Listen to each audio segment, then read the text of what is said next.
It was only about a week ago or so when they said to me, the Joni's event is coming up and it's the roast and ride, and so that's where you go ride a motorcycle for a while and then you go to a roast. You go and eat pork and I go, well, that sounds wonderful, but I haven't ridden a motorcycle in a couple of years because they auctioned off my Indian motorcycle to raise money, so I haven't had one, but I said, that's okay, I'll just go do it anyways.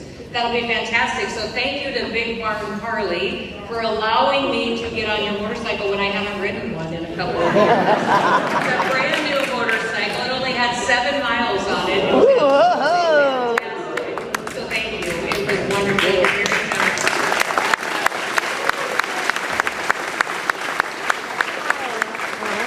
But then we're standing this morning before they kicked off the ride, and Joni is standing up there talking about her service and how grateful she was to have so many people there for this important ride and what it was meaning for not just our veterans, but for Blue Star moms who have dedicated their lives and their children's lives in service to our country. And then she stood up there in front of the entire crowd and said this wouldn't be her last year, that she still had a year of service left. So I thought, well, maybe this isn't her last roast and ride.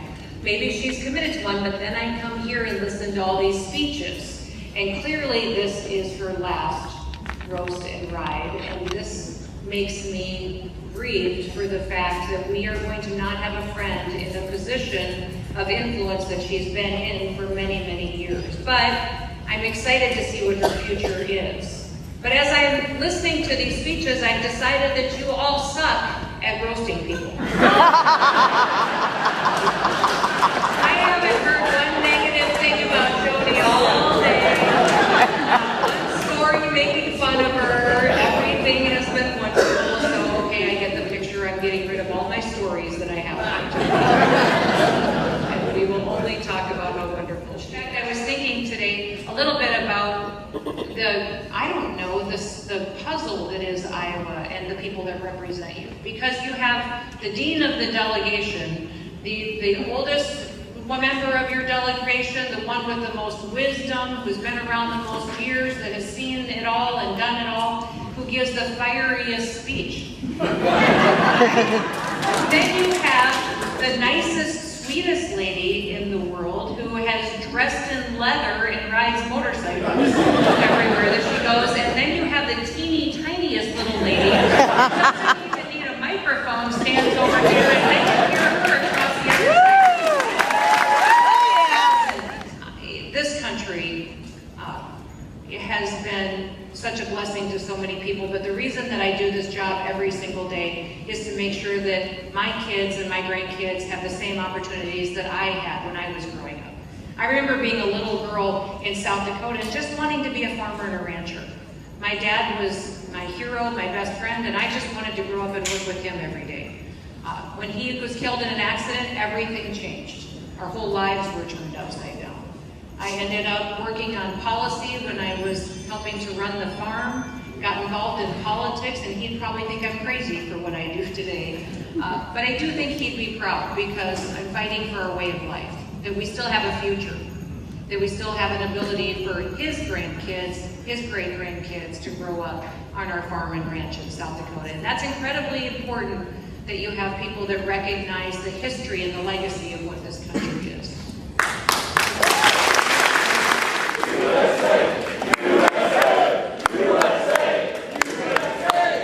You see, what Joe Biden and the Democrats did to this country was they allowed not just an invasion, but they allowed terrorists, criminal organizations, cartels to come into this country and infiltrate not just our cities, but our smallest towns and our counties and our tribal lands, and proliferate drugs and trafficking and perpetuate violence against our communities across this country.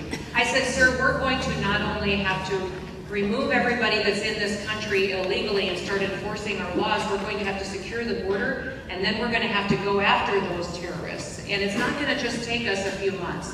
It's going to take a long time, and we're going to have to be tough enough to see it through in order for this country to continue to remain strong. But I also said, sir, you're also, I think it's beneficial that as we do this, that you have somebody in this job that can communicate, that is willing to go out and talk to the American people about why we're doing what we're doing. Somebody who's a wife and a mom and a grandma who can talk about the fact that, yes, This is important work that we're doing, but this is why we're doing it, and it's for our next generation of Americans, that we can secure our freedoms and our liberties. And he said,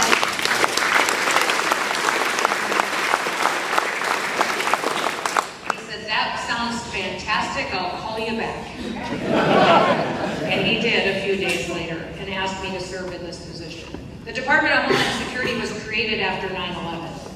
And it was created out of all the agencies and the departments whose task was to secure the homeland. So there's 23 different agencies that were put under this umbrella. And the mission is to secure the homeland with honesty and integrity. And I will tell you that what we do with that department is we have jurisdiction over not just everybody that lives in this country, but everybody that would go out of this country and leave or would come in. We have jurisdiction and authority over every single product or good that's in this country that would leave our ports or come into our country, whether legally or illegally. And we also have responsibility for everything that's on the internet, everything that's communicated or said or done or transpired. The authorities that this agency has are vast, and what has happened over the past many, many years is it's been extremely neglected. So for instance, we not just have the need to secure the border, and President Trump did that on day one, but we also need to enforce our immigration laws. We have responsibility for determining if people are United States citizens or not. And more people are becoming United States citizens under this administration, under President Trump, than any other before. In record number, people are coming here, taking the test, studying, doing the paperwork, and doing it properly to get the honor and the designation of becoming a United States citizen.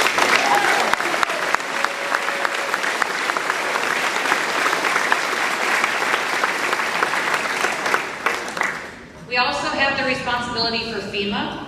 FEMA is the disaster agency that deals with the most tragic days for people and communities, and many of you have experienced that because of, I know how your great governor has seen you through so many different things that have flooding events, tornadoes, different tragedies that have hit the state of Iowa, and FEMA is there to help, and President Trump is determined that they do a much better job in the future. But FEMA is also supposed to be responsible for the continuation of government. If the worst thing happens in this country on our worst day, FEMA is the agency that would ensure that we still have a government that functions, that we protect ourselves, and that we make sure that the citizens go first. We also have the Secret Service under the Department of Homeland Security. We have TSA, which is the agency which is responsible for security at our airports, and I am very happy to report that since President Trump's been in office, you can now leave your shoes on. I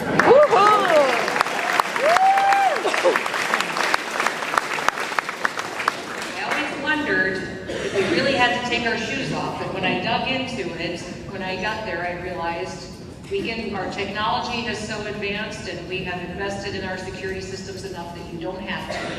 And guess what? TSA is giving hospitality training. Ho ho! I have asked Chick-fil-A to come in. TSA security officers, so that everything could be their pleasure as they serve their employees.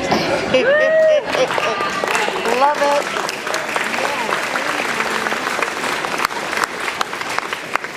It's my belief that going through the airport doesn't have to be a miserable experience. Also, we have intelligence and analysis, an intelligence agency. We have CISA, which is responsible for cybersecurity and helping small businesses and medium businesses and states and local governments secure their systems to prevent hacking attempts. We also have weapons of mass destruction. So many different agencies that are responsible for keeping us home and safe. But what I would say the number one priority that we've had to deal with since day one is the terrorists that are in here. The people that are devastating our communities and how we've gone after those criminals to remove them. I'm so proud of our ICE officers and our Border Patrol officers that are out there every day to get these individuals off of our streets. Since President Trump has been in office, we've seen violence against these officers go up 1,000%. Wow. I was just out in Portland 2 or 3 days ago, and it's shocking to me what those officers have to put up with. The Antifa affiliated groups that are there every single day threatening their lives, chanting and taunting them in their faces, holding up signs that say Molotovs melt ice, saying that we have the guillotines, we're going to use them on you. The way that they are threatening these officers and doxing them, releasing their families' personal information, it's unprecedented, the attacks on our law enforcement officers and what they're doing to keep our communities safe. But I want you to know this today, is that every one of those officers is so proud to finally be able to do their job. They're so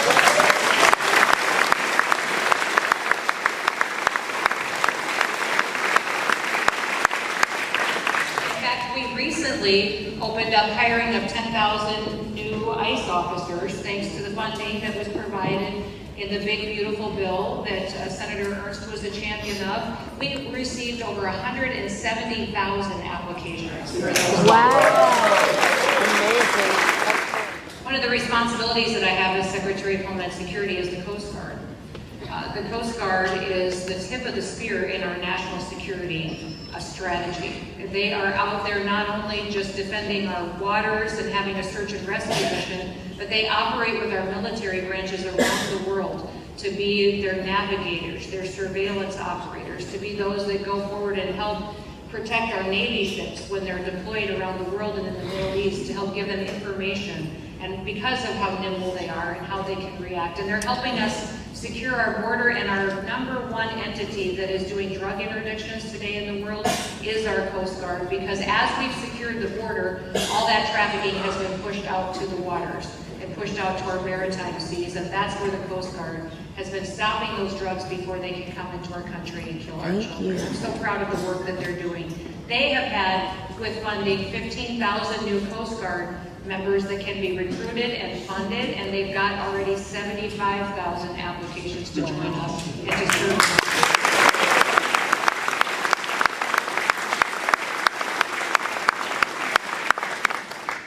As we go after crime and we go after these individuals that are devastating our cities, we talk a lot about our big cities. You all know that we've got special operations in Washington, D.C. to clean up the streets there. That President Trump cares deeply that our capital city be beautiful and that people there get the chance to enjoy not just the beauty of the monuments and the history, but also they get the chance to go out to dinner at night. They get the chance to walk their kids to school. And he calls me almost every single day and says, "Kristi, how's Washington, D.C. doing?" I said, "Sir, it's doing great." He goes, "You haven't let off the gas in D.C., right? I know I gave you responsibility for Portland and for Chicago, and we've got Memphis going now, but I still want you to know that you need to be in D.C. as well." And I guess, sir, we're doing very well. We're doing well there. He cares deeply about every single city and how we're doing, and that we're going after those criminals. And he wants us to go after those elected officials that aren't representing their citizens as well.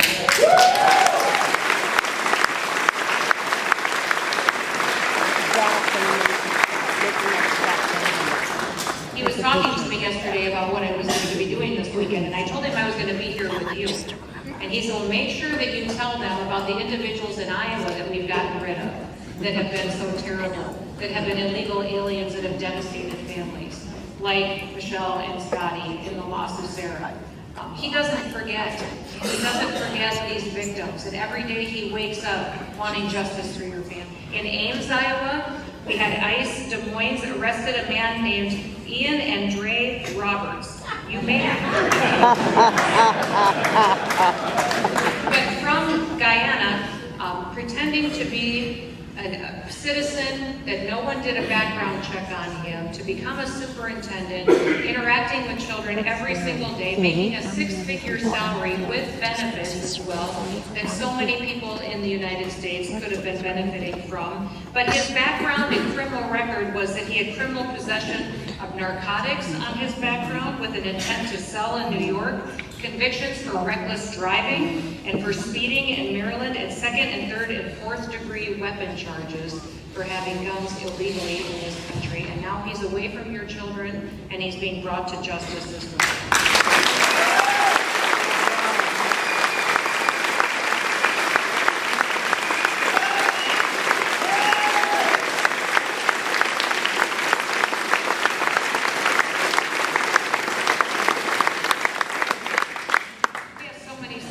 Every day of people that are removed from this country worst of the worst, and making sure that we're removing them first and prioritizing those individuals to protect our United States citizens. But I did want to talk a little bit about questions that people always ask me before I leave you, because I think today is a special day, and I know there's a football game tonight too as well, right? Oh, there's one now. But one of the things that people ask me all the time is they say, Kristi, why did you want this job? You know, what was the biggest surprise about this job when you got into office and when you started to do the work?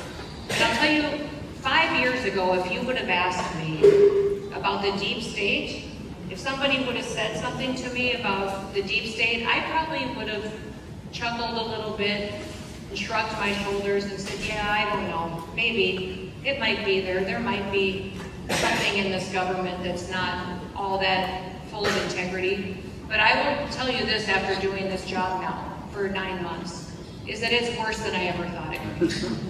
It's worse than I ever thought it could be. People that are embedded in government agencies who don't love this country, who don't love this country and don't get out of bed in the morning for the right reasons. People that we are still finding and rooting out so that we can not only make sure that we're making good decisions for our safety and security, but that we also are making sure we're accountable to you, to the taxpayers. I haven't run into anybody in Washington, D.C. yet that walked up to me and said, my only job here is to be a lobbyist for the taxpayer, except President Trump. I want to tell you one story.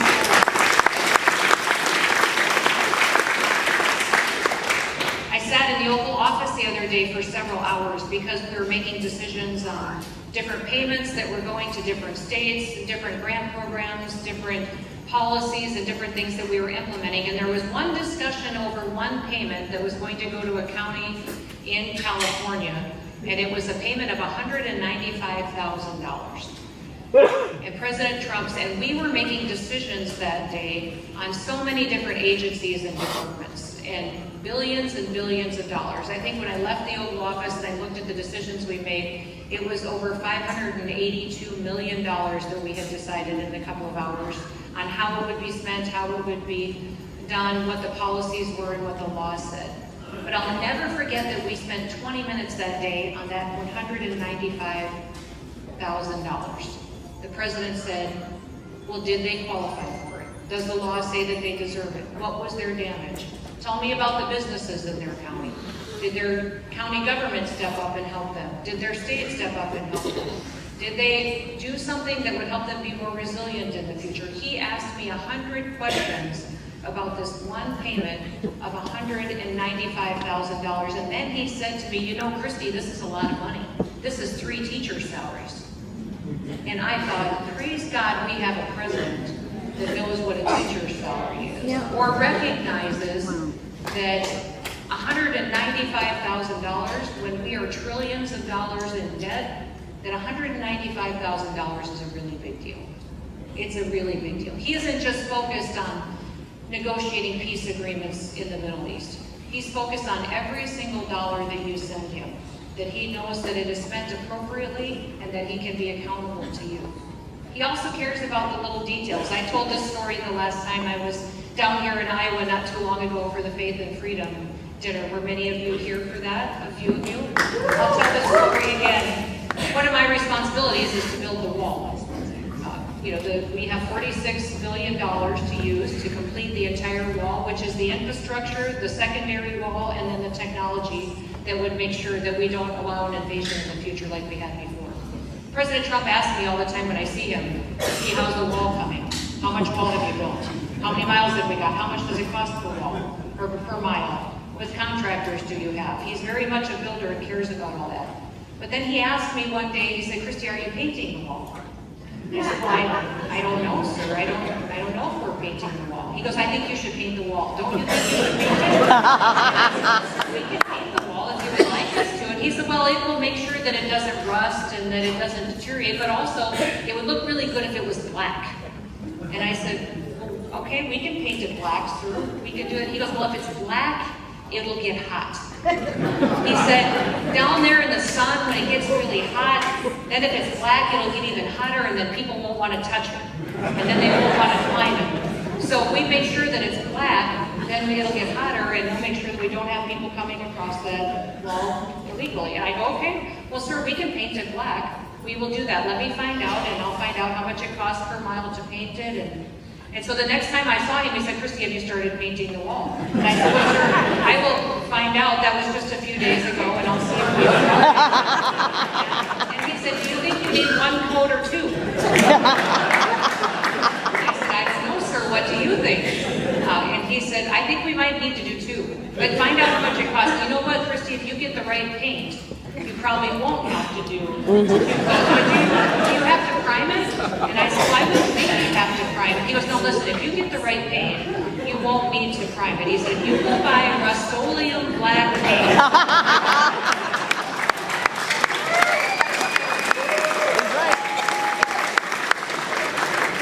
So I'm taking notes and writing down Rust-Oleum. He goes, make sure you get Rust-Oleum. That's the best. Then you shouldn't have to prime it. And then he said, do you think it should be glossy or should it be and so at this point I just said, well, sir, what do you think? And he said, I think honestly it should be matte. Because you know how when you have to go back and touch up a wall or something and it's glossy, and then where you touched it up you can still kind of see it, it looks a little bit different. He said, we don't want that on our big beautiful wall. I think if you do matte, it'll blend in really well, then if we have to go back and touch it up at some point. So Kristi, go make sure you go get matte, black, Rust-Oleum paint. You probably only have to do one coat, but why don't you just go do two? I said, okay, sir, I will do that. I will make sure we follow all of those instructions. So a couple of weeks later, I went down to the wall and thought, you know what, I'm going to be down here and we're painting it, so I'm going to get a video of us painting the wall just like the president wanted. And Fox News came down there that day and got a video of us doing and painting the wall just like the president instructed. And that night my phone rang at like midnight and it was the president going, you listened to me! You listened! I can't believe you did it! The wall looks beautiful! But that's the president that we have. That's the president that we have. While he's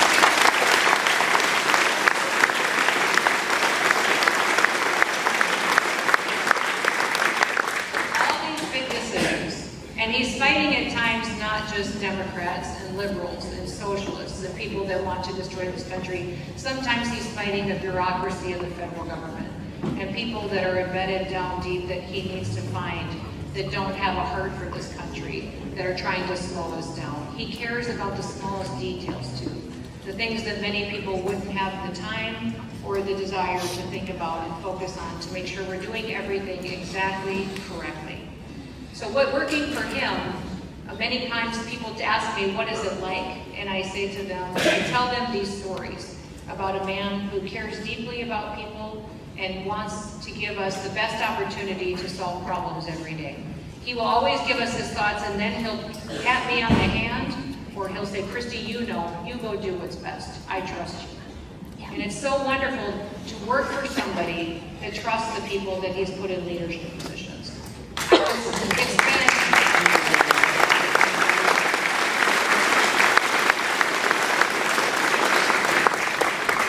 last thing I would say to you is I would ask of you what you've done for Joni for so many years. People ask me if I like my job. I love my job. But I will tell you, it is the hardest thing that I've ever done. It's the hardest thing that I've ever done because every day when I wake up, it's a new challenge, probably every 5 or 10 minutes. I get emails and phone calls for every bad thing that happens around the world. If there's an earthquake in Brazil, I'm the first one who's notified. If there's a terrorist attack in India, I'm the first one who's notified. If there's something bad that happens in the country, a school shooting, I have the National Operations Center and I'm the first one who's notified. There's a lot of bad things in this world that happen, but I am constantly amazed by God's ability to show me the good. The good in people, the good in the people that serve, that step up and defend our country. So as you support your leaders here in Iowa, as you push on and win elections and put Ashley into place and elect a new governor and support your congressman, and as you send off your governor to do big things because she's such a dear friend of mine and keep her involved still solving your problems, and as you hug Joni and thank her for her service to this day, remember to continue to pray for all of them.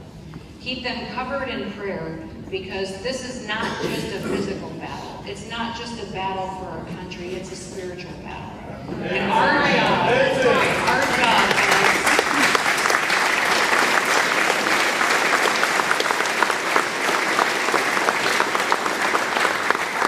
conservatives and as Republicans is to bring hope and to bring light and to give people something to be attracted to. People won't want to join our party. They won't want to love America if they don't want to be around us, if they don't want to spend time with us. There's a scripture verse in the Bible in Deuteronomy that talks about how lovely on the mountains are the feet of them that bring good news, proclaiming peace, announcing news of happiness.